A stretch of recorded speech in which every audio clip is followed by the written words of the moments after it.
오늘은 여호수아서 4장 말씀을 함께 읽습니다. 이 여호수아 4장에서는 이 요단강을 건너고 난 다음에 그들이 어떠한 일을 행하게 되었는가에 대한 기록을 우리에게 남겨줍니다. 하나님께서 자기 백성들을 이끌어 가시면서 그 백성들이 하나님의 인도하심을 따라서 지나가고 난 자리에 자취와 흔적을 남겨두시는데 그걸 통해서 그들에게 하나님이 분명한 증거를 남겨두시게 합니다. 그래서 그들이 항상 하나님이 그들과 함께 하실 때 어떤 일들이 있는가 하는 것을 잊지 않게 하시려고 하시는 뜻이 있고, 훗날의 시간이 흘러서 이제 그 하나님의 인도를 경험하지 못한 새로운 후손들에게 하나님이 누구이신가를 그들에게 잘 가르쳐주고 그들도 하나님을 잘 섬겨가게 하려는 뜻을 그들에게 가르쳐 주시게 됩니다. 그래서 오늘 우리가 읽은 이 요단을 건너게 된 이 사건 속에서도 하나님은 또다시 그 백성들을 인도하시는 분이다. 하나님은 그분이 하시는 그 말씀을 반드시 성취하여 주시는 분이시다. 그 사실들을 분명한 교훈으로 남겨주시게 됩니다. 오늘 우리가 읽은 이 말씀의 내용을 몇 부분으로 나눠 보면, 먼저 1절로부터 9절까지 내용에서 이 요단강을 건너가게 하신 이 사건을 그들로 기억하게 하기 위해서 12도를 취하라 하는 명령을 내려주시게 됩니다. 그래서 그들이 12도를 취하게 되는 내용이 주어지고요. 이 요단강을 건너가게 된 다음에 어떻게 그 과정이 마무리가 됐는가 하는 그 내용이 10절에서부터 18절까지 소개가 됩니다. 그리고 하나님께서 이 요단을 건너게 하신 다음에 12돌을 길갈이라고 하는 곳에 세워서 기념비로 삼게 하시는데, 하나님께서 그걸 통해서 뭘 그 백성들에게 보여주시려고 하시는가 하는 그 분명한 목적이 마지막 부분에서 소개가 되고 있습니다. 하나님께서는 여호수아를 통해서 각 지파의 한 사람씩을 택하게 한 다음에 이 12사람을 불러서 제사장들이 언약궤를 메고 있는 그 곳으로 가서 그 바닥에 있는 돌을 취하게 합니다. 그리고 그것을 어깨에 메고 가져가라 하는 그런 명령을 내리시게 됩니다. 3절 말씀에 보면은 요단 가운데 제사장들의 발이 굳게 선 그곳에서 돌 12돌을 택하여 그것을 가져다가 오늘 밤 너희가 유숙할 그곳이 길갈이라고 하는 곳입니다. 그곳에 두게 하라 하는 명령을 내립니다. 이 명령을 받아서 각 지파를 대표하는 한 사람씩 그 언약궤를 메고 있는 그곳으로 다시 돌아가서 바닥에 있는 돌, 너무 작은 돌은 아니었을 겁니다. 어깨에 멜 만한 그런 돌을 가져다가 그들이 그것을 취하게 됩니다. 그러면서 그것에 대해서 뭐라고 얘기했냐면 표징이 될 것이다 라고 이야기합니다. 6절, 이것이 너희 중에 표징이 되리라. 이 표징이라고 하는 것은 뭐냐면 그 표징을 통해서 그들이 무엇을 봐야 될지, 무엇을 마음에 새겨야 될지를 보여주기 위한 목적으로 표징을 삼게 하신 겁니다. 그래서 훗날에 이 돌들이 도대체 무슨 뜻을 담고 있느냐라고 물을 때 이렇게 그들에게 설명해 주라고 이야기합니다. 7절, 요단물이 여호와의 언약궤 앞에서 끊어졌나니 곧 언약궤가 요단을 건널 때 요단물이 끊어졌으므로 이 돌들이 이스라엘 자손에게 영원히 기념이 되리라. 이렇게 훗날의 교훈거리로 삼으라고 말씀을 해주시게 됩니다. 이스라엘 백성들이 요단을 맞았을 때 그때가 하필이면 보리를 수확하는 그런 시기에 해당이 되었고, 북쪽에 있었던 헬몬산이 녹으면서 강수가 많아지는 시기입니다. 그래서 이 요단이 평상시 물과 다르게 그 강둑을 넘칠 만큼 범람하는 그때에 하필이면 왜 이스라엘 백성들을 그 요단을 건너게 하셨느냐? 이것은 매우 의도적입니다. 요단 강물이 얼마 되지 않았을 때 그 요단을 건너가는 것은 그들에게 어려움이 되지 않아요. 그런데 하필이면 1년 중에 가장 요단에 많은 물이 흘러서 범람하게 할 때에 하나님이 그 시기에 그 백성들로 하여금 요단을 발바닥으로 밟고 지나가게 하신 것은 분명한 의도가 있고 거기엔 분명한 어떤 뜻을 담고 있다는 거죠. 이스라엘 백성들 앞에 있었던 그 범람하는 요단강을 보면서 홍해를 옛적에 자신들의 선대가 건넜던 사람들은 거의 다 죽었습니다. 소위 여호수아와 갈렙이라고 하는 이 사람 외에는 홍해를 건넜던 그 많은 사람들은 다 죽게 됐고 살아남아 있는 그 두 사람 외에 이 요단강을 건너가게 되는 사람은 출애굽 2세대입니다. 말은 들었어요. 우리 아버지께서, 우리 어머니께서 홍해를 건넜다라고 하는 사실들을 듣긴 했어요. 그러나 하나님의 그 결정적인 능력을 경험하지는 못했다는 겁니다. 하나님은 홍해를 건넌 것과 비슷하게 그 새로운 출애굽 세대들을 향해서 하나님께서 그 범람하는 강을 기적으로 멈추게 해서 그곳을 발바닥으로 밟고 지나가도록 하심으로써 하나님이 그들에게 누구이신가? 하나님이 말씀하셨는데 그 말씀하신 것에 대해서 하나님은 반드시 이루시는 전능자다라는 사실들을 그들에게 보게 하신다는 겁니다. 일부러 난관을 만나게 하셨고 일부러 위기를 경험하게 하셨어요. 거기에는 하나님이 누구신가를 반드시 그들로 하여금 깨닫게 하시고 보여주시려는 뜻이 있었다 하는 것입니다. 하나님이 여호수아를 통해서 12사람을 택해서 그 12사람을 언약궤를 메고 있는 제사장들이 서 있는 그곳에 다시 돌아가서 돌을 취하게 하시죠. 그것이 어떤 현장입니까? 기적의 현장이죠.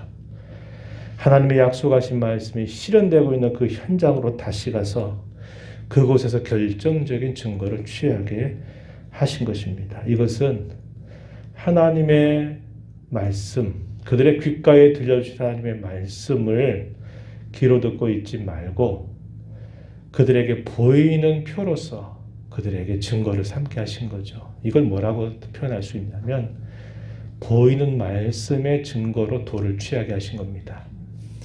이것이 뭐가 되냐면 소위 성례와 같은 역할을 하는 거죠.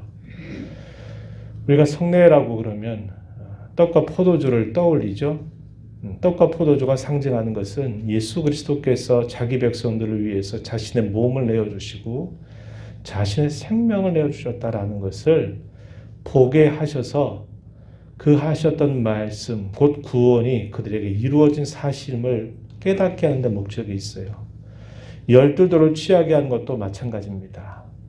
하나님의 말씀이 귀로만 들린 게 아니라 그들이 경험하는 현장에서 그 사실을 눈으로 보게 하시려고 한 겁니다. 그들의 믿음을 더 확고하게 하고 앞으로 그들이 어떤 난관과 위기를 만나게 된다 할지라도 하나님께서 말씀하셨으니 그 말씀은 반드시 이루어진다. 우리가 할 일은 그 말씀에 대하여 믿고 순종하기만 하면 된다. 이 사실을 그들에게 보여주기 위한 뜻이었다 하는 것입니다. 이스라엘 백성들이 다 이 요단을 건너가게 될 때까지 궤를 맨 제사장들은 끝까지 그 자리에 그대로 서 있게 됩니다. 참 많은 시간이 흘러갔을 거예요. 왜냐? 대단히 많은 사람들이 그 요단을 차례차례 질서 정연하게 건너가야만 했기 때문이죠. 그리고 모든 백성들이 다 건너가기를 마치고 난 다음에야 여호와의 궤를 맨 제사장들이 마침내 건너가게 됩니다. 이 내용 어디에 소개되냐면 우리가 읽은 본문 10절을 먼저 보시기 바랍니다. 10절에 보면 또 여호와께서 여호수아에게 명령하사 백성에게 말하게 하신 일, 곧 모세가 여호수아에게 명령한 일이 다 마치기까지 궤를 맨 제사장들이 요단 가운데에 서 있고 백성은 속히 건넜으며 11절 모든 백성이 건너기를 마친 후에 여호와의 궤와 제사장들이 백성의 목전에서 건넜다. 이렇게 이야기합니다. 한번 생각해 보세요.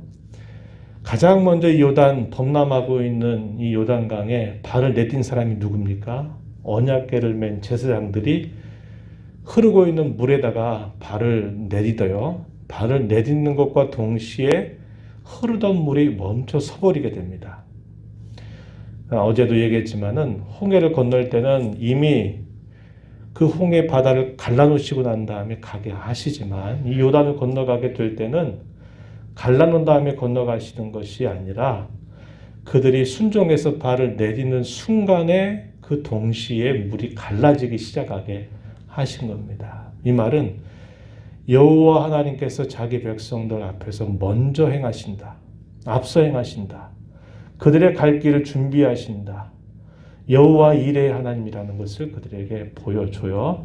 그리고 그들이 그 요단의 중앙에 서 있는 동안에 물이 멈춰 서 있는 동안 이스라엘 백성들이 다 건너가게 되는데 언제까지요? 그 백성들이 다 건널 때까지. 그래서 이스라엘 백성들의 남은 한 사람까지 다 그 요단을 건너게 될 때까지 이 언약궤를 맨 제사장들은 그 요단강가에 그대로 서 있는 거죠. 이 11절에서 읽은 것처럼 건너기를 마친 후에야 비로소 이 언약궤를 맨 제사장들이 백성들이 보는 눈앞에서 건너가게 되었다고 이야기합니다. 이 말은 하나님은 먼저 행하실 뿐만 아니라 그 백성들이 다 건너가기를 마칠 때까지 뒤에서 그들을 호위하시는 하나님이시다. 이사야서 보게 되면 그렇게 말하죠. 항상 내가 너희에 앞서 행한다.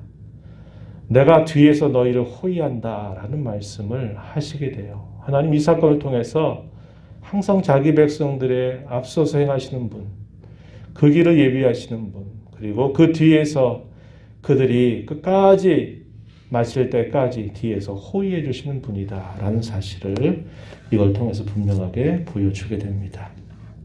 그리고 그들이 건너가게 되니까 어떻게 됐냐면 18절 가서 보세요.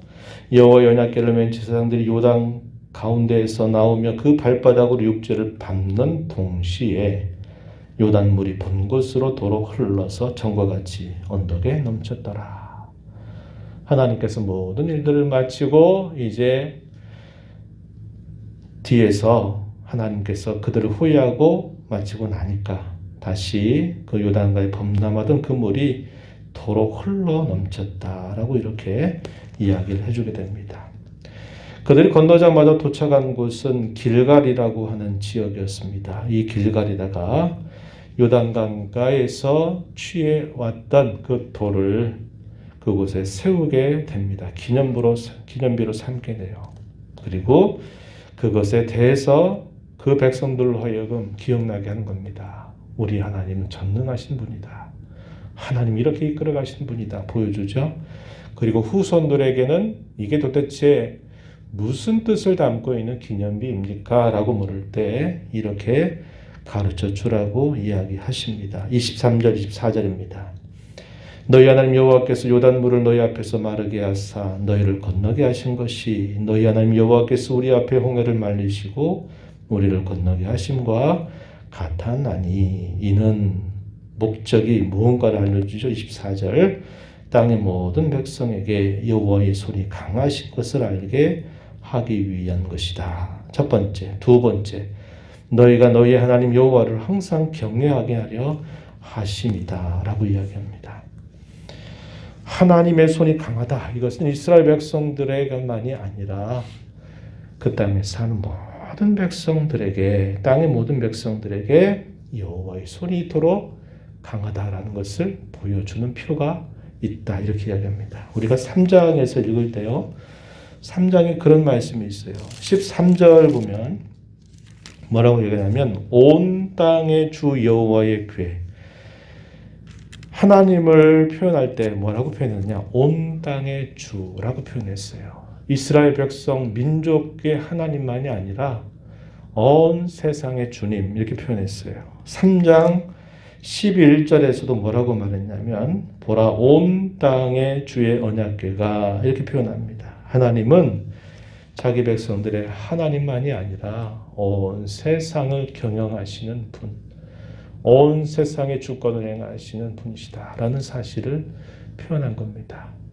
그 기념비를 통해서 하나님은 자기 백성들에게 뿐만 아니라 모든 땅에 사는 백성들에게 하나님의 전능하심을 보여주는 목적을 분명히 알려주시고 하나님 백성들을 향해서는 하나님을 항상 경외하고 섬기게 하시려는 목적을 두고 길갈에다가 12돌을 기념비로 삼아서 세우게 하시게 됩니다. 우리가 이 말씀을 보면서 깨닫는 것은 이것입니다. 하나님의 은혜가 없다면 홍해를 건너는 것도 불가능하죠.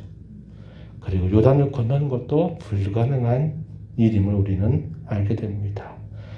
하나님의 능하신 손길로 그분이 베푸신 은혜를 통해서 자기 백성들의 갈 길을 하나님은 인도하신다라는 것을 분명하게 보여주고 있다는 겁니다.